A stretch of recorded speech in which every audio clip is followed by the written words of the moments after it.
Now, because we do not have an NFL or a college football game this weekend, I decided now would be the perfect time to dive into Ben Johnson going to the Chicago Bears, Mike Vrabel going to the New England Patriots, Aaron Glenn going to the New York Jets, Pete Carroll going to the Las Vegas Raiders, William Cohen going to the Jacksonville Jaguars, Brian Schottenheimer going to the Dallas Cowboys, and then, of course, whatever the hell the New Orleans Saints are going to do here in this NFL head coaching carousel. Let's start with Ben Johnson in Chicago. You guys know how I felt about Ben Johnson. I thought he was the number one head coaching candidate on the board this year. He is the guy that I wanted the New England Patriots to go after. Not that I don't mind Mike Vrabel going to New England. I think Mike Vrabel is a very solid defensive minded head coach. He's obviously going to bring discipline and structure. I just think for that franchise, I kind of feel like he's the wrong fit, especially when you have a young, dynamic quarterback, excuse me, in Drake May. I sort of felt like they needed to go to the offense side of the ball. I think Ben Johnson is going to be the next Sean McVay. I think Ben Johnson is going to be the next Kevin O'Connell. I think Ben Johnson is going to be one of the next young, bright, smart, offensive minded head coaches in the National Football League.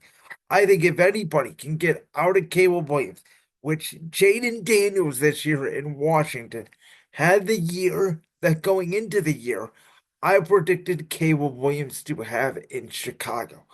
So listen, we know what Caleb Williams dealt with. He was on his second play caller by year's end.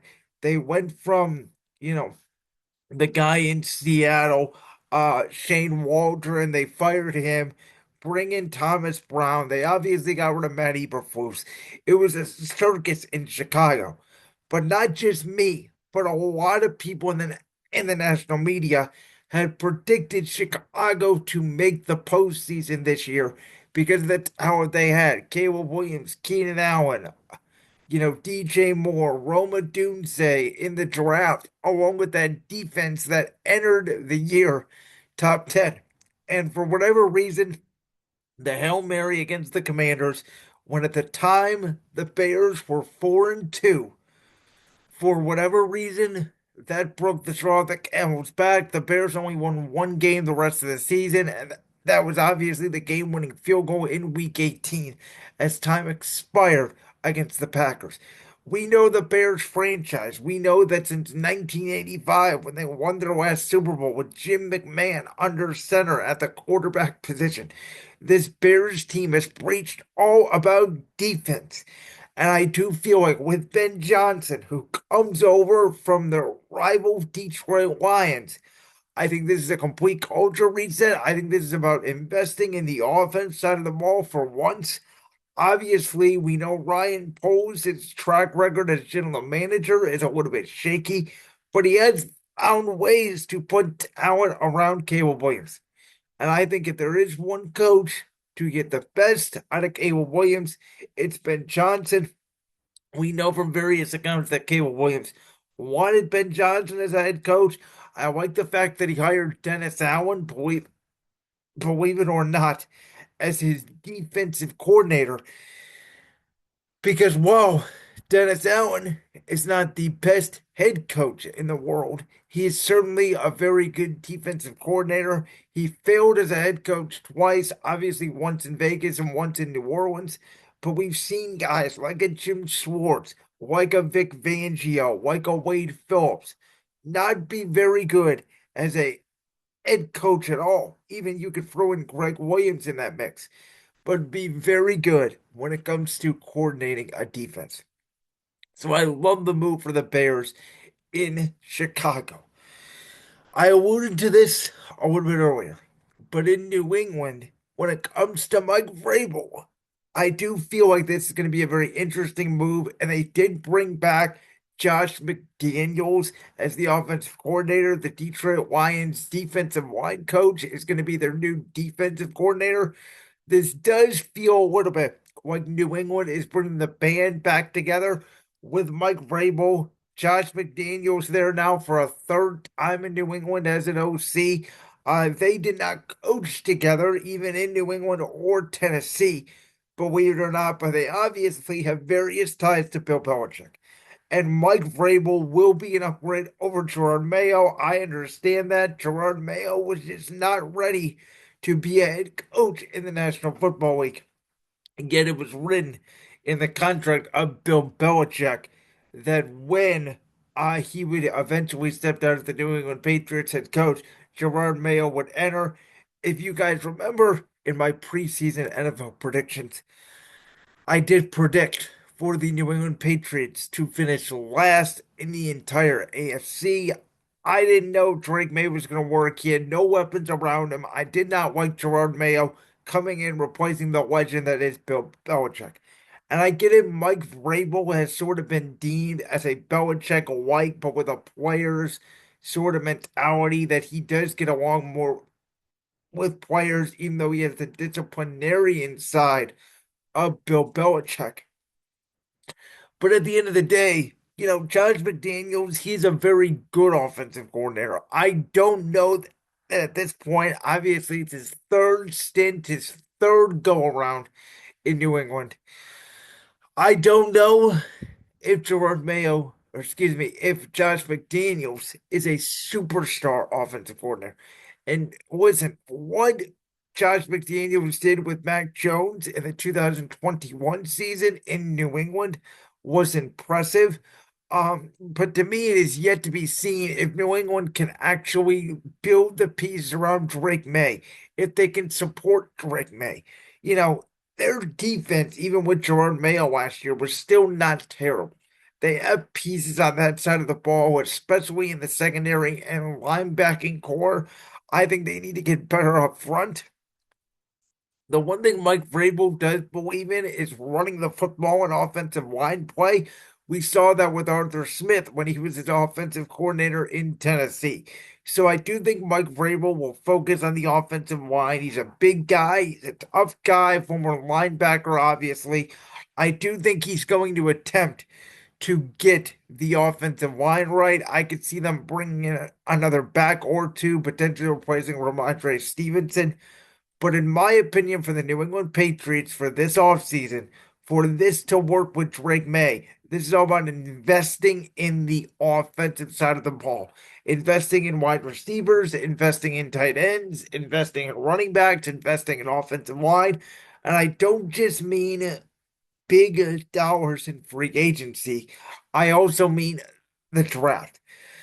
For the most part, like I said, could you add an extra defensive lineman or two? Maybe, sure, but I would go all in on the offense of the ball. I still don't love the fact that this does feel like a New England retread. I want to see this franchise rip the Belichick band-aid off and go in a completely new direction. We'll see. Mike Vrabel may be the answer to continue that Belichick defensive lineage, but when was the last time this franchise embraced offense? Speaking of defense, well, we're staying with defense and we're staying in the AFC East because Aaron Glenn, who was a former defensive back of the New York Jets, is now the head coach of the New York Jets.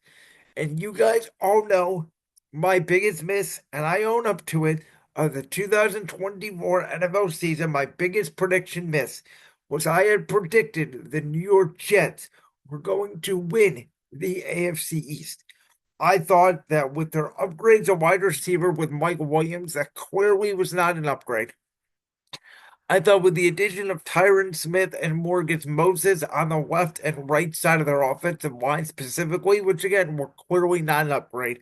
And I thought with going from Zach Wilson at quarterback to Aaron Rodgers, which once again was clearly not an upgrade. With all that, and I thought Buffalo with them missing Stephon Diggs and Gabe Davis, I thought they were going to take a downswing. Again, I was wrong on that. This Jets team turned into a complete and utter circus.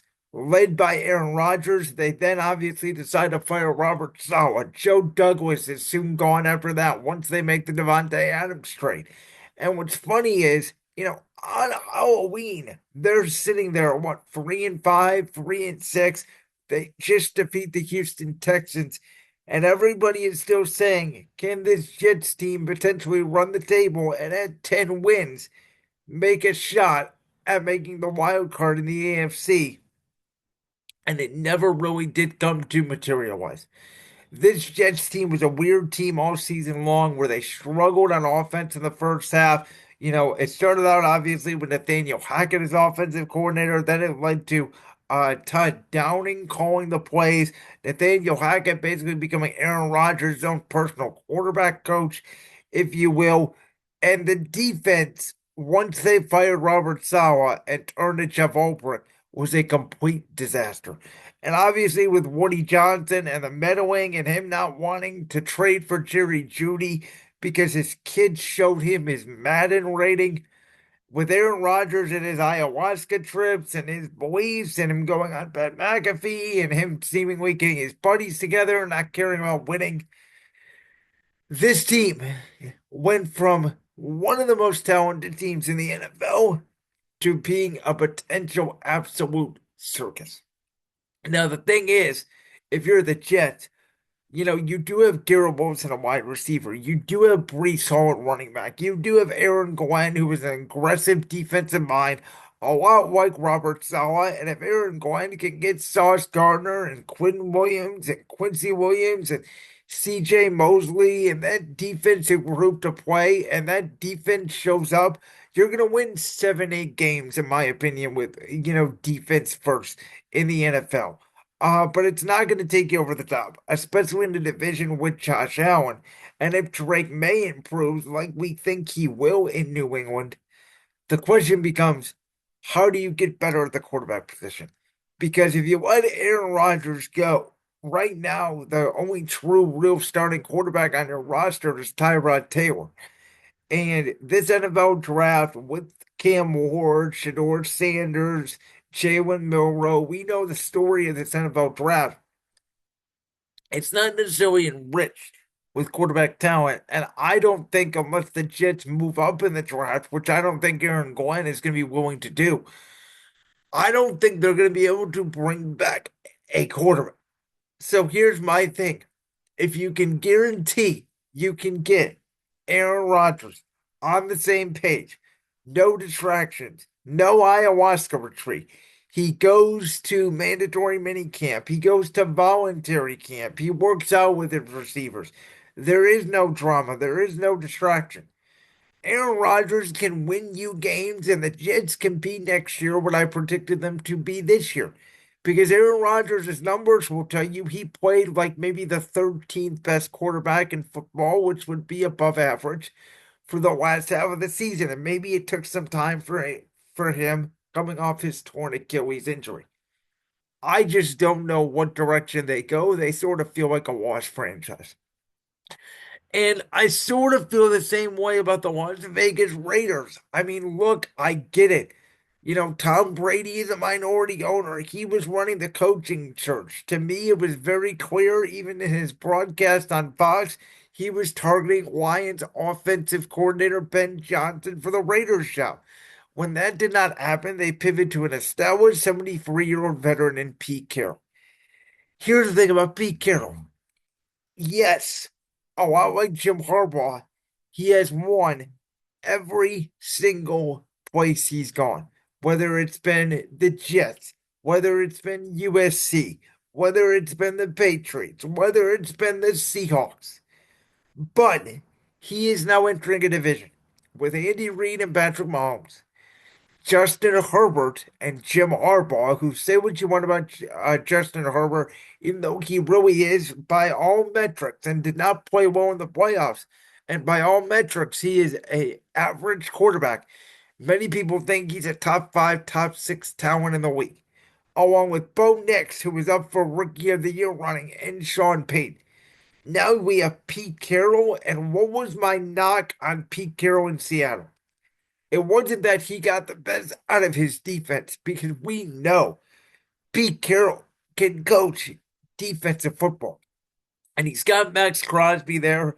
They have Christian Wilkins there, who they signed from the Dolphins in free agency. You got Robert Spillane at linebacker.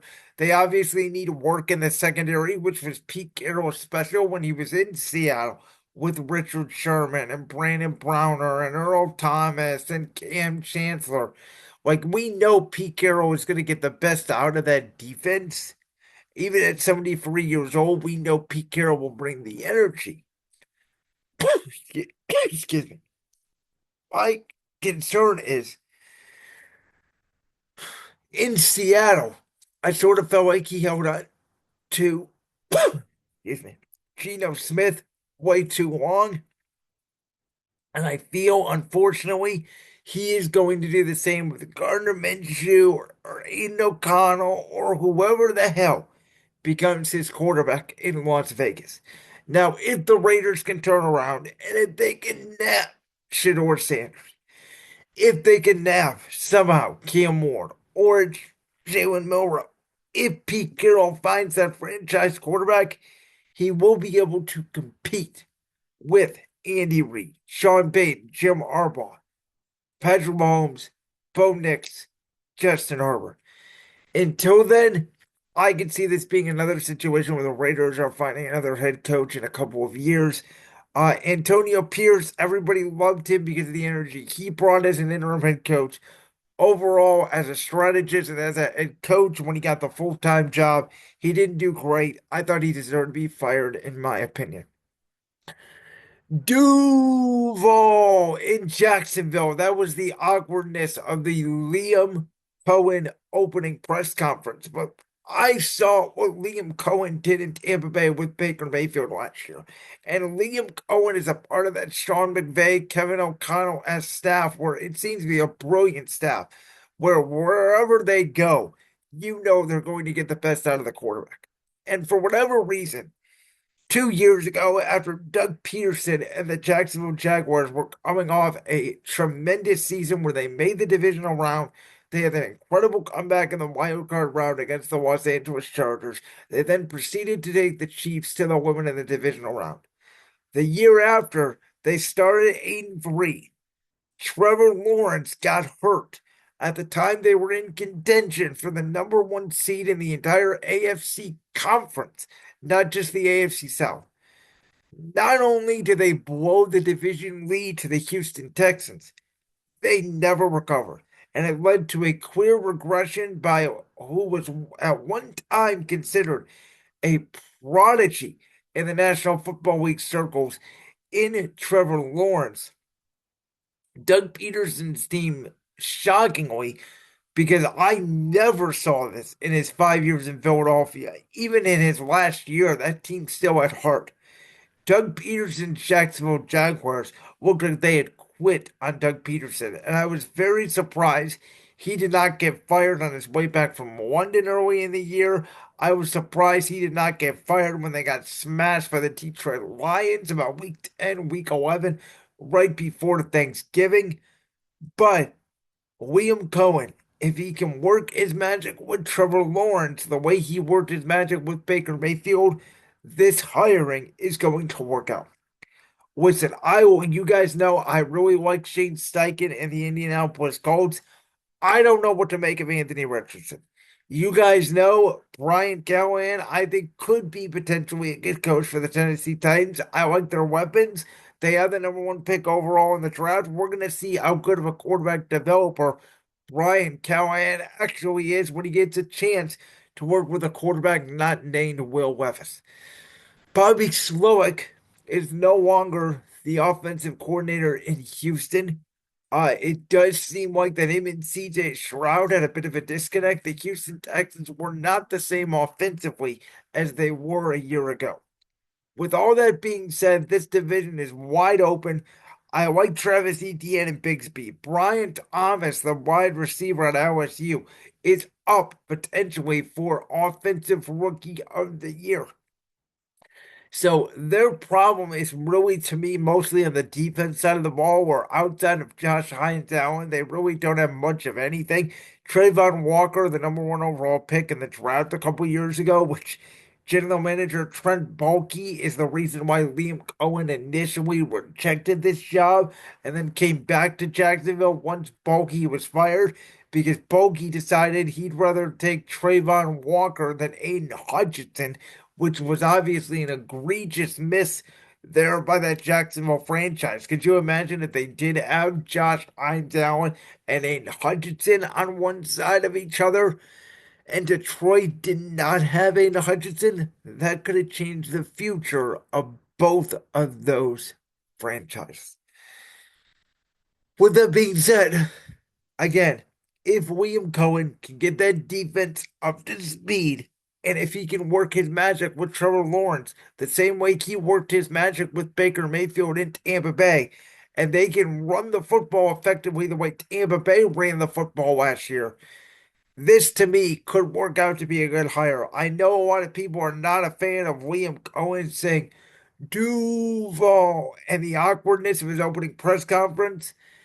Nick Sirianni, who is now in his second Super Bowl in 3 seasons, and Dan Campbell, who is everybody's favorite head coach in the world, had awkward first press conferences. Nick Sirianni stumbled over every single word. Dan Campbell said he was going to bite off kneecaps, and he wore a helmet to his opening day press conference. Folks, don't judge head coaches by their opening day press conference, good or bad. I think William Cohen is a smart offensive mind. Again, I like the fit there in Jacksonville. Now, the LOL one is obviously Brian Schottenheimer in Dallas. I mean, when the Cowboys, excuse me, finally moved off that bump of a log head coach in Mike McCarthy, I thought they were going to go for Shador Sanders and Deion Sanders as a father-son combination. I thought Jerry Jones at 80 years old was finally going to be sick, and I was scared to death of this as a Philadelphia Eagles fan. I thought Jerry Jones was going to plunge. I thought he was going to grade Dak Prescott to either the Tennessee Titans or the Cleveland Browns at the top of the draft. I thought those two franchises were going to start over. Dallas was going to have a clean slate. It was going to be Deion Sanders returning to Dallas to coach him and his son in Jerry's world, which would have been box office for Jerry Jones and the Dallas Cowboys. Instead, thankfully for me, Jerry Jones decided to rest on his morals and, well, decide to hire the offensive coordinator the last 3 years for the Dallas Cowboys, who did not even call one play. This man, Brian Schottenheimer, was the offensive coordinator of the New York Jets when Mark Sanchez and crew made back-to-back AFC Championship games under Rex Ryan. That's how long ago since the son of the great head coach, Marty Schottenheimer, who was very Andy Reid-esque, obviously, before Andy Reid got Patrick Mahomes, where he would win a lot of regular season games, just not in the postseason.